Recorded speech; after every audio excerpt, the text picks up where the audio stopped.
Hey everybody, it's Lon.TV, and we're taking a look today at the Analogue Super NT. This has been a product I've been waiting for quite a bit.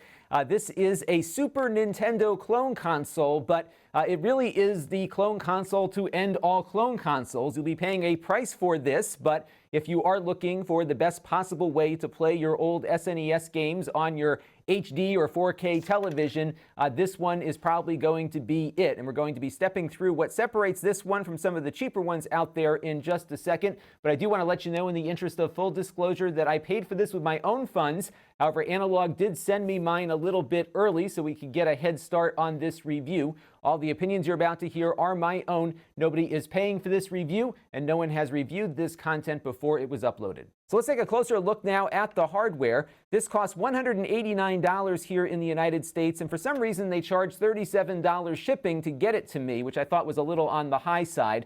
That just gets you the console here. They do have a game built into it called SuperFX Director's Cut, and what this is a complete version of a game that was released incomplete back in the day. The folks that wrote SuperFX, Factor 5, who did a bunch of great games on the GameCube and many other systems, had the game developed, but it was too large for their publisher, and they made them strip a level or two out of it.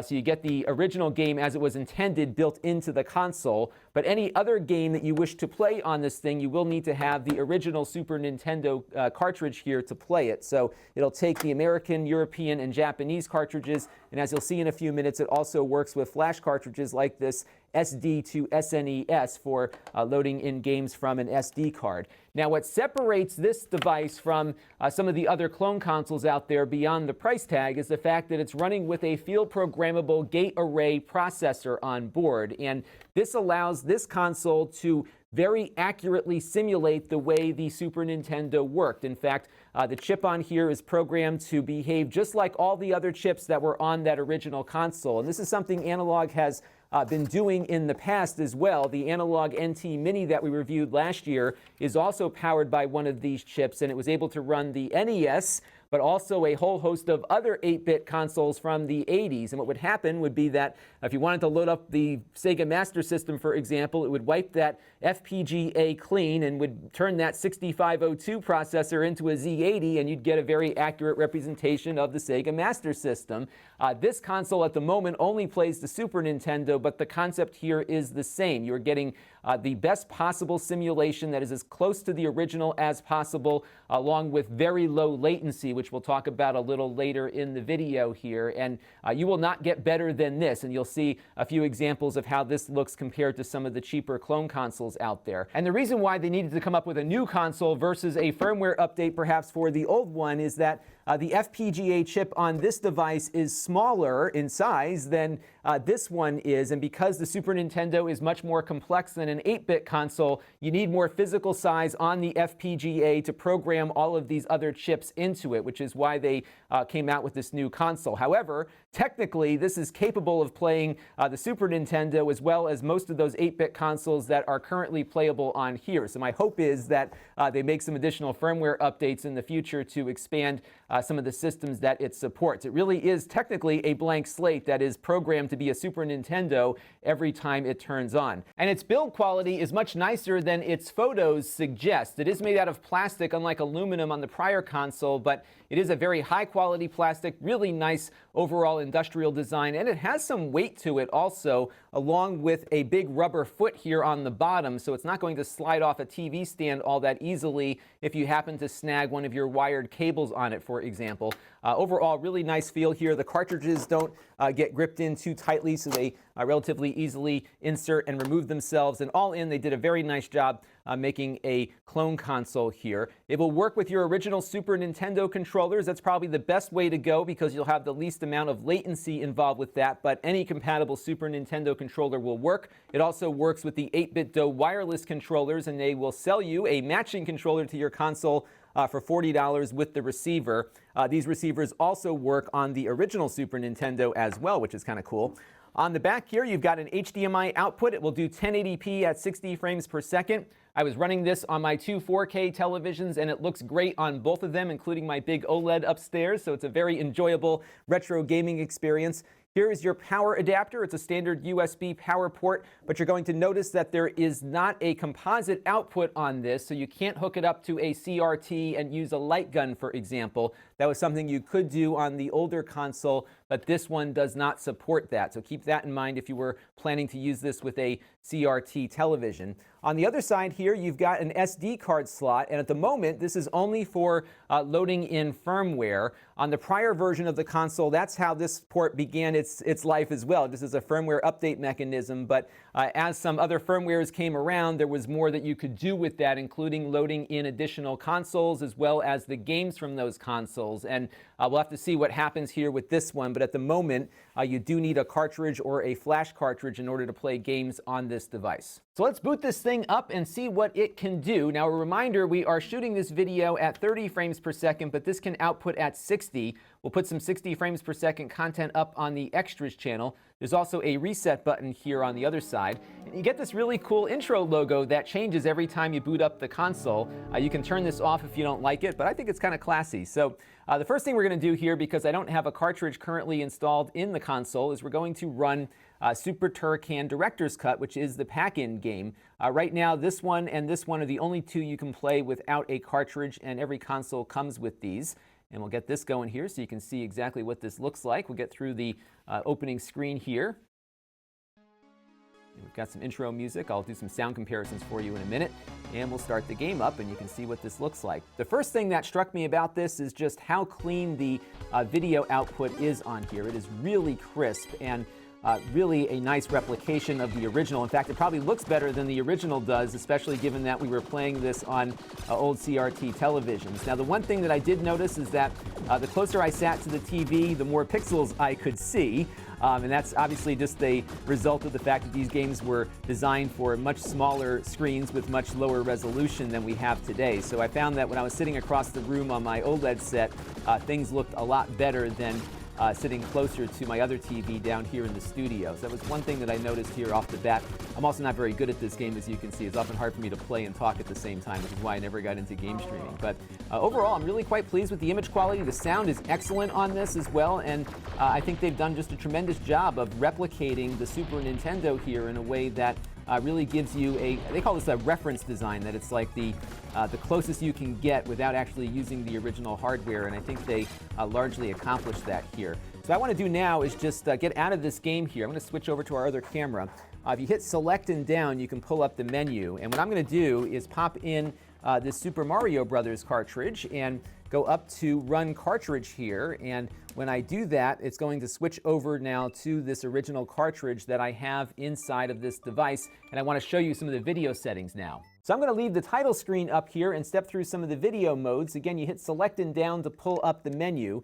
Now this time, instead of going to one of the games, we're going to go down here to settings and look at some of our options for video. Now what I like about what they've done here is they have simplified things for people like me that are enthusiasts but not too crazy about all the details related to playing our favorite games. So I'm going to show you what I set up here on the simple settings, then we'll walk through quickly the advanced settings. I do suggest if you want more information about some of the advanced settings on this device, there's a great channel called My Life in Gaming. These guys really dive deep into this stuff, and I am sure they're going to give you a very good explanation, better than I can, of what all those advanced features do and some of the things that you might want to do to adjust your image. I'm going to be watching their video too to maybe make some changes to my thing here. But what I did here is I basically left everything on the defaults. 1080p 60 is the output that I want for resolution. If I was playing a PAL game, for example, I probably would want to switch down into some of these PAL modes for the right frame rate. This monitor here supports all of those modes as well, so you can get an idea as to what your TV can do and which games you might be able to get the best performance on just by browsing around in that resolution thing there. The one thing I did change here was the screen size, and what I did here is I made it 4:3 for 16:9, which I think it was set to by default. But I went down over to this 5x height option and enabled that. So this will sometimes lose some of the image in the process, and I'll go out to the 4x here so you can see the difference. But this is more accurate to what the actual Super Nintendo looked like on a CRT. CRT televisions were not square. Even though they were looking square, they did stretch out the image a bit, and game developers accounted for that. There was often a safe zone that they would consider not putting important game items in when they were designing their games. So although there is some image here, it's not something that is typically used in the game, and you can fill the screen up and get a much more accurate representation of the game. So that was the mode that I used. But again, you can tweak this around depending on the game that you're playing. Some honor that safe zone better than others do, but I found 5x height for me so far has been the best place to go. Now, scalars are interesting because I mentioned earlier about the fact that these pixels were very visible on here, and there are ways to kind of smooth these things out. And you can look at the in the Super Mario world there as I step through some of these options. So it does an okay job of doing that, but it also kind of washes out the image at the same time. So I haven't been all that crazy about these scaling options.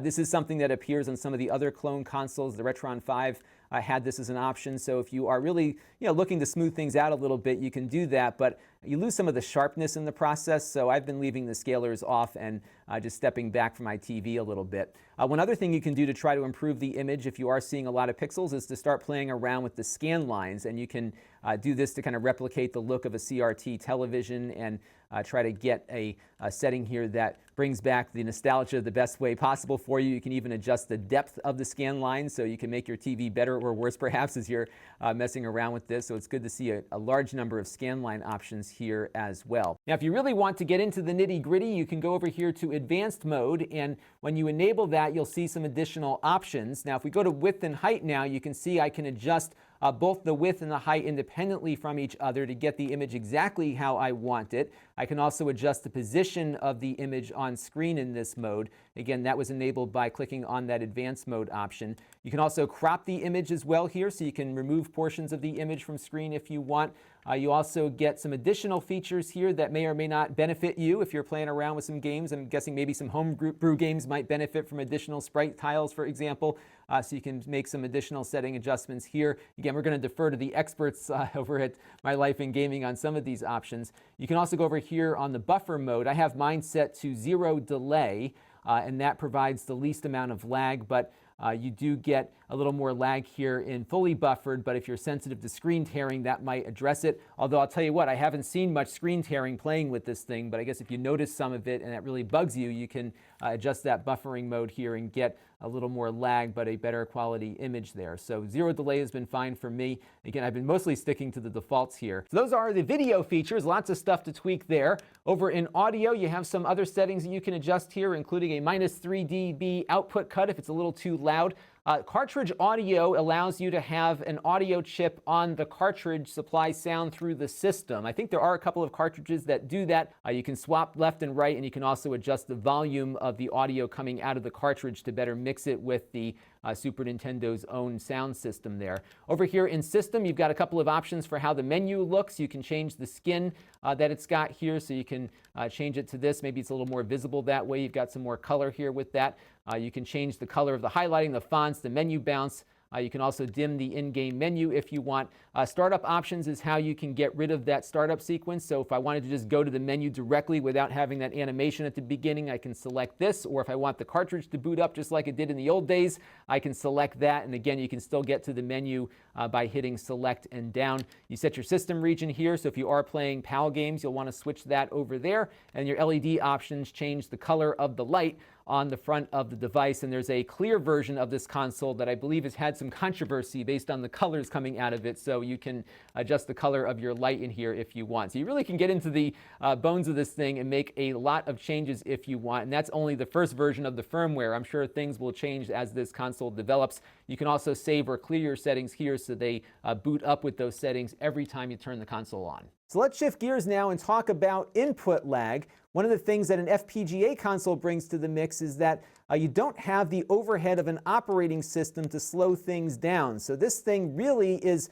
functioning like the original hardware did. That FPGA, although it is not running with the original chips from the Super Nintendo, has been programmed to behave just like it. So all the data from these games flows in exactly the same way. There's no software tricks being introduced to correct any kind of incompatibilities. It really is as close to the original as you can get. It's a pretty remarkable piece of engineering here that went into designing this. And as a result, we're measuring very low input lag. Now what I do here is I hook it up to my 4K Samsung television over there. I put it on game mode, which is very important so that you get the lowest lag from your television. And I measure it by taking out my iPhone and shooting the screen at 240 frames per second. And we're able to see how long it takes for that button push to register on screen. So the new Super NT here gets about 44 milliseconds, the same as their other FPGA-based console on that television. And by comparison, the SNES Classic Edition came in at 80 milliseconds. And we also looked at the Classic 2 HD, which is a low-cost cartridge-based clone console. That one was at 120 milliseconds. So you can see really the differences here on that same television. This FPGA-based device really significantly beats them all. Can you tell the difference? It's hard to say. Many people say you can't, but I do think gamers that have been playing Super Nintendo since it came out in 1991 or whenever have some muscle memory developed here, and they're probably not as good when there's 80 milliseconds of delay versus 44 milliseconds. Still never going to be as good as the original CRTs are, but nonetheless significantly better here. You do need to make sure, though, that your TV set is set to game mode, and you might want to do some research before you buy a TV to see which ones have the least amount of input lag for the best experience. And compatibility has been very good on the console. In fact, I haven't found anything that doesn't run on it. So the SuperFX games here, for example, like Star Fox, are working as you would expect them to. They haven't held up as well over time as some of the other games may have, but really overall, this has been a very accurate experience, including the sound. And I recorded some sound off of a real Super Nintendo, and we'll compare it to this one. So let's listen to the real Super Nintendo first.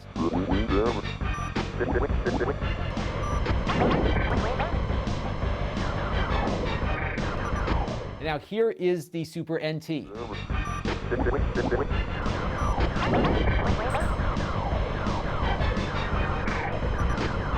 As you can see, it sounds very good. In fact, it sounds a little bit cleaner here because it's digital all the way out to my display, whereas we were converting from analog on the original Super Nintendo. And you can also see just how clean the video output is on this device compared to a cheaper clone console. What you're looking at right now is the Super NT compared to the Classic 2 HD that we looked at a few weeks ago. That Classic 2 is also hardware-based, but it's not running with an FPGA, and it does some funky stuff to get this image up on the screen, which results in a lot more lag, as we mentioned before, but also a significant reduction in video quality. And compared to the Classic 2 HD, the SNES Classic Edition is a lot cleaner, but it's only running at 720p, whereas the Super NT here is outputting at 1080p. So you're still going to get a much better image out of the Super NT here for playing your classic games. And of course, you're going to have all those options for adjusting your image and its position on screen as well.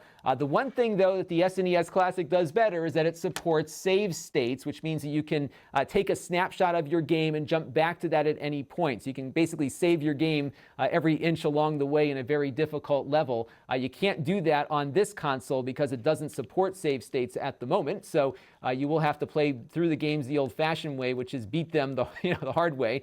And if you do have a game that supports saving your game's position, like Star Fox here or Super Mario Brothers, you can do that with the battery backup, but you won't have a save state that will let you save anywhere you want. Another thing that works really well on the Super NT are flash cartridges that bring in a lot of homebrew titles and a bunch of other features. So let's take a look at how the SD2 SNES works on the Super NT. So this is my SD2 SNES flash cartridge. I've got a bunch of games loaded up here in this SD card. This looks like a science experiment at the moment because I don't have a plastic cartridge for it to go into. I'm going to find a donor cartridge and do that soon. I know a lot of people freak out with bare circuit board sticking out of a device here, but I promise you it's safe for the moment. We just won't touch it while it's on here. So we're going to run the cartridge like you would any other cartridge on here, and this will pull up the SD2 SNES menu.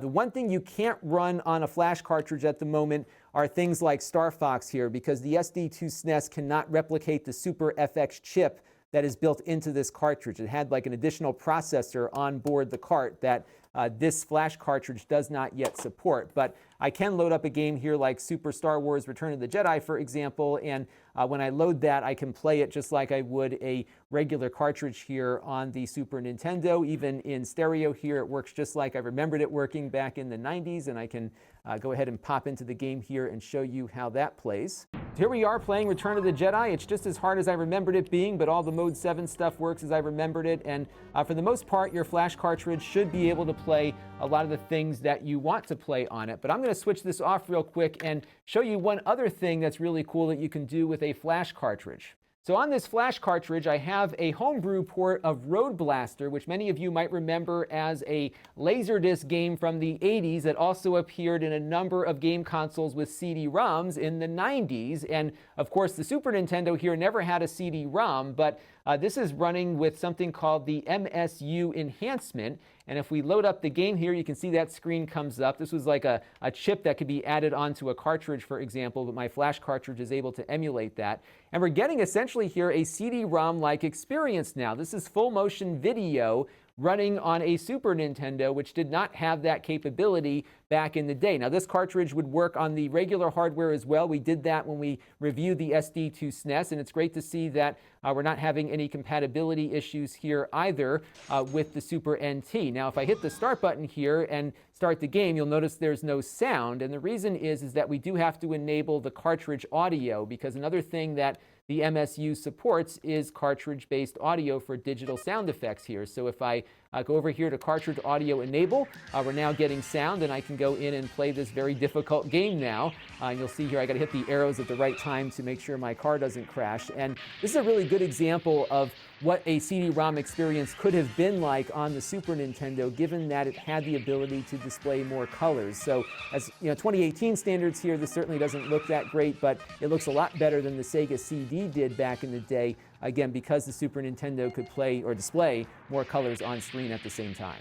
That's going to do it for the Analogue Super NT. I am quite pleased with this thing. It was exactly what I was expecting it would be, and they really outdid themselves this time, recreating a relatively complex system inside of an FPGA. 8-bit consoles are not easy to do, but it's been out there for a while. I think this is really the first time that a console this complicated has been released to the masses here on an FPGA processor. It's really quite remarkable what they put together here. The designer of the FPGA code is a guy named Kevtris. He's an absolute genius when it comes to this stuff. These chips are usually used in industrial applications. A lot of video systems like my TriCaster here uses it. And it's really cool to be able to take something like this that's designed for such an industrial use and turn it into an entertainment platform. But they've done such a great job with this. I do hope, though, that we see some additional firmware for this that brings in other systems, because this FPGA is larger than the one that was in the prior generation console, and it would be great to, at a minimum, get all the consoles that this one can run on the Super NT so more people can experience the purity of FPGA simulation. But it would also be nice, perhaps, to see if they might be able to bring other advanced consoles over to this one as well. I would imagine you could probably get the Sega Genesis to run on this FPGA chip also, and that would be really cool to have all of that inside of one device with an SD card or something. So we're going to be coming back to this, I am sure, as things develop. But overall, again, I'm very pleased with the compatibility, how great the games look and play on here. We'll have a whole bunch of games up on the extras channel so you can see how it looks in 1080p at 60 frames per second. We've got a couple of popular games we'll be running through on there, so definitely check that out. And we'll be coming back to this pretty soon, I am sure, as more stuff develops with it. And I want to thank Analogue for getting me my version of the console here a little bit early so I could get this review out to you along with everyone else today. This is Lon.TV. Thanks for watching. This channel is brought to you by the Lon.TV supporters, including gold level supporters, the Black Eyed and Blues Music Hour podcast, Chris Allegretta, Steve Blixt, Stanley Taub, and Kalyan Kumar. If you want to help the channel, you can by contributing as little as $1 a month.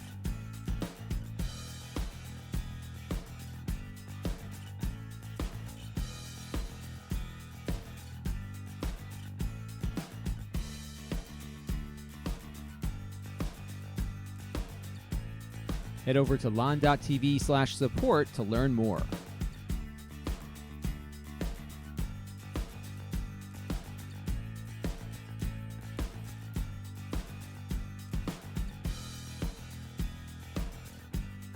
And don't forget to subscribe. Visit Lon.TV/S.